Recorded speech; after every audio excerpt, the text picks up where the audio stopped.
Assalamualaikum warahmatullahi wabarakatuh. Selamat pagi pemirsa, salam pertanian Indonesia. Bapak Ibu semua petani, ini khususnya petani kelapa sawit. Saya mengambil latar belakang ini berupa background, yaitu daerah kebun kelapa sawit yang sedang diremajakan atau di replanting.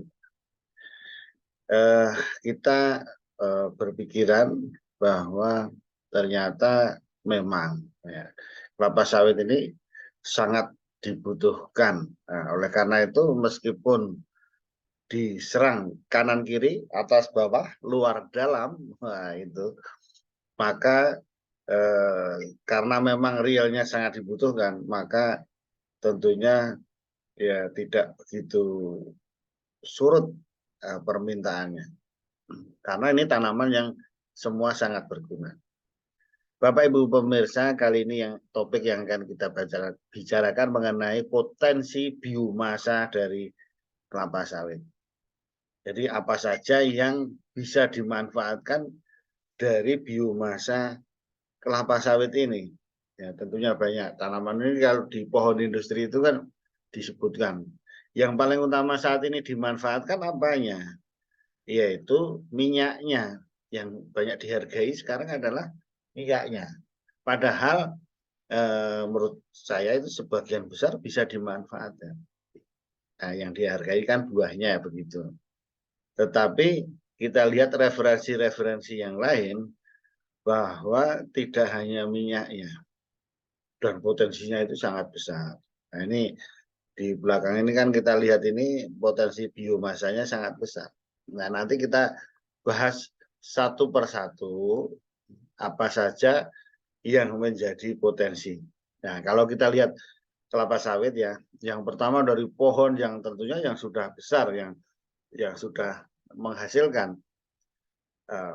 Kita dari batang, pelepah maupun semuanya buahnya. Jadi yang akan kita bahas pertama yang sudah utama dulu. Jadi potensi yang pertama adalah tentunya TBS. Nah, jadi FFB fresh fruit bunch potensinya berapa? Ya, kita sering ngomong potensi yang normal ya, potensi yang tidak ambil rendah dan tidak terlalu tinggi. Taruhlah 20 sampai 26 ton TBS per hektar per tahun. Itu potensinya dapat, meskipun bisa lebih ya itu, tapi kita ngambil realnya saja. Atau 26 ton. Nah, itu udah banyak dari buahnya. Nah, kita ngambil 1 hektar. Dari TBS ini kalau kita pecah lagi kan, kalau diolah itu potensi biomasanya menjadi empty fruit bunch, atau apa ya, jangkos, tamkos, nah gitu. Itu potensinya bisa mencapai 5 ton per hektar per tahun. Dengan asumsi kira-kira itu rendemennya sekitar 21 sampai 22%. Jadi 5 ton sendiri ya kan. Kemudian sisanya dibagi dari MT Fruitban tadi, sisanya adalah buahnya. Nah, buahnya itu kalau diolah lagi jadi kan jadi sekitar masih 21 ton tadi. Menjadi cangkang. Nah, cangkang juga biomasa yang harganya lumayan ini digunakan untuk bahan bakar sekarang. Ya, jadi dibakar juga. Ya, jadi bisa 1,4 ton per hektar per tahun ini, dengan asumsi juga bahwa cangkang itu bisa 6 sampai 7%. Kemudian pemanfaatan tadi kan sudah, empty fruit plant tadi digunakan untuk apa ya, dipres jadi kayu, bisa jadi apa namanya kompos, di composting juga bisa, jika menjadi yang lain-lain.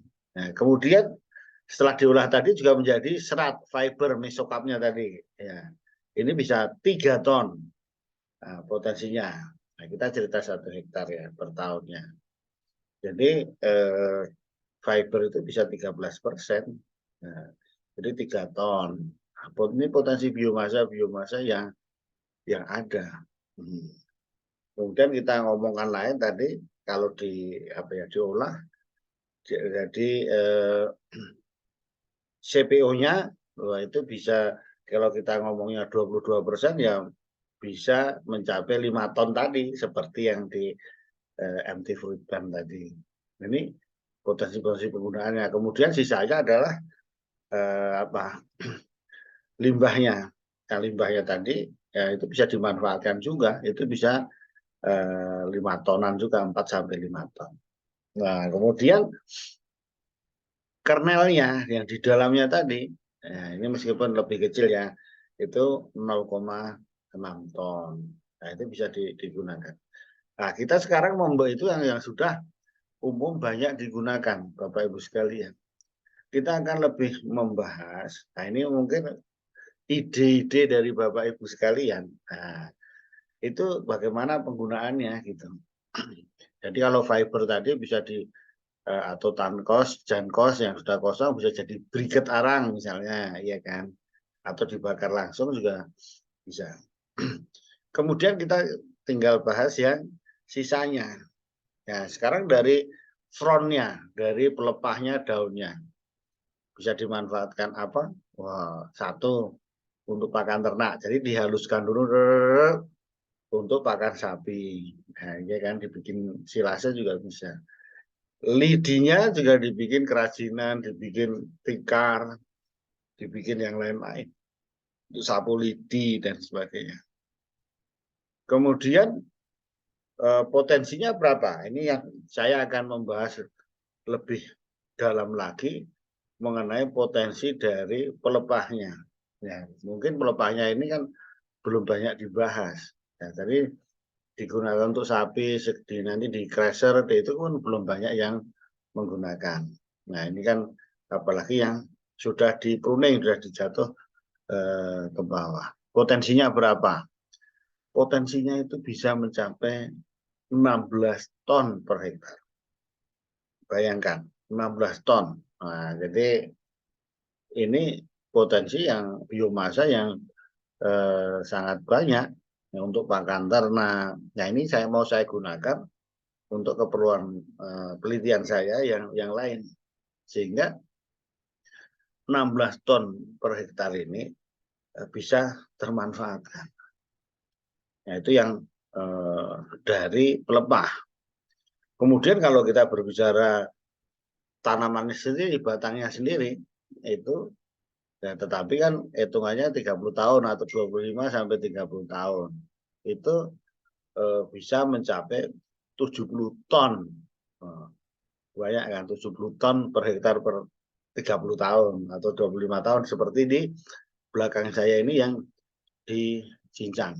Ya, di Cincang itu kalau kita manfaatkan itu bisa dapat biomasa yang 70 ton. Nah, itu tinggal memikirkan kegunaannya. Nah, ya kan. Apakah untuk kayu laminasi atau dibikin bubur, nah, kemudian macam-macam bisa kegunaannya yang lain. Ya, ini harus dihitung memang energi yang digunakan untuk membuat itu semua. Tetapi potensinya sangat besar. Ya kan. Itu bisa 70 ton, tanamannya batangnya per hektar.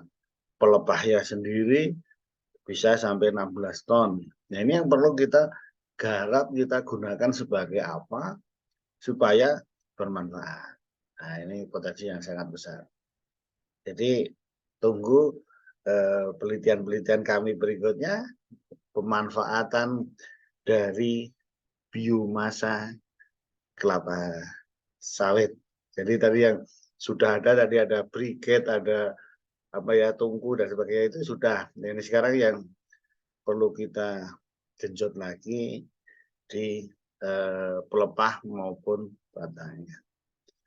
Demikian pemirsa, mudah-mudahan obrolan ini bermanfaat sehingga kita akan tahu potensi biomasa kelapa sawit yang sangat besar, dan tentunya kita harapkan kita bisa manfaatkan sebaik-baiknya sehingga nilainya tidak hanya buahnya saja.